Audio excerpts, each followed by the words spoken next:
La ville d'Alexandrie en Égypte a été fondée en 332 avant Jésus-Christ par Alexandre le Grand et elle était l'un des grands centres littéraires, scientifiques et commerciaux du monde de l'époque.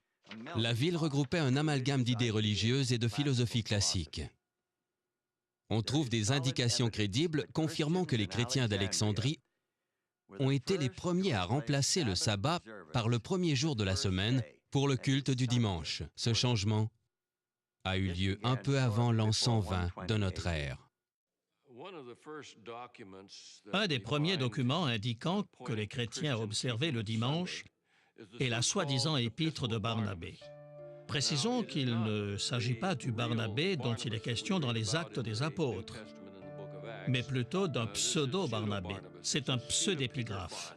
Cette épître lui est faussement attribuée.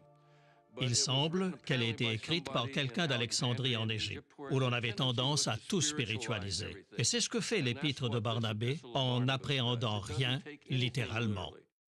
Barnabé croit que les Écritures hébraïques sont un cadeau pour celui qui les comprend vraiment. Mais il pense que ceux qui les comprennent ne les interprètent pas littéralement. Ils les interprètent dans un sens métaphorique ou spirituel.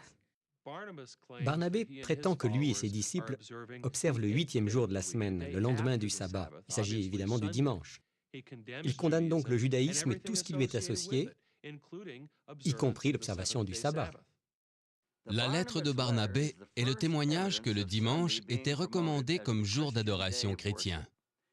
Mais pour découvrir le véritable cœur du mouvement pro-dimanche, nous devons diriger notre attention à l'ouest d'Alexandrie, au cœur de l'Empire romain. C'est dans la Rome impériale que l'on trouve les premières descriptions de l'observation du dimanche par les chrétiens primitifs. Cela nous vient de Justin Martyr, un nouveau converti à la foi chrétienne. Le dimanche est la journée où nous nous réunissons, car c'est le premier jour où Dieu, ayant opéré un changement dans les ténèbres et la matière, créa le monde. Et Jésus-Christ, notre Sauveur, est ressuscité d'entre les morts la même journée. Les chrétiens de l'Église primitive, qui observaient le dimanche, avaient besoin d'une justification théologique. Et ils l'ont trouvé en établissant un lien entre le premier jour de la semaine et le premier jour de la création.